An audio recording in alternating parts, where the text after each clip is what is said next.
గులాబ్ జామున్ తయారీ కోసం ముందుగా ఏ బ్రాండ్ జామున్ మిక్స్ అయినా ఇలా బౌల్తో మెజర్ చేసుకొని వేసుకోవాలి. నీటిని కొద్ది కొద్దిగా వేసుకుంటూ సాఫ్ట్ పిండి ముద్దలాగా కలుపుకోవాలి.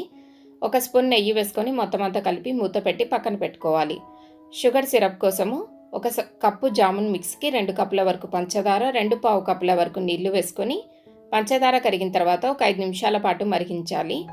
ఎటువంటి పాకం అనేది అవసరం లేదు. చేతికి ఇలా కొద్దిగా జిగురుగా తగిలితే సరిపోతుంది. 1/2 టీ స్పూన్ యాలకుల పొడి వేసి కలిపి మూత పెట్టి స్టవ్ ఆఫ్ చేసుకోవాలి. చేతికి నెయ్యి కానీ ఆయిల్ కానీ అప్లై చేసుకొని పిండి మొత్తం ఒకసారి కలుపుకొని చిన్న చిన్న ఉండల్లాగా చేసి వేసుకోవాలి. వీటిని రౌండ్ బాల్స్ లాగా చేసి పక్కన పెట్టుకోవాలి.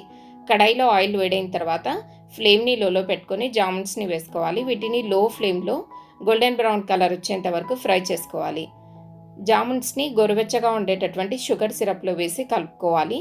సిరప్ చల్లారినట్లయితే ఒకసారి వేడి చేసి యాడ్ చేసుకోవాలి. వీటిని 1 గంట తర్వాత సర్వ్ చేసుకోవాలి.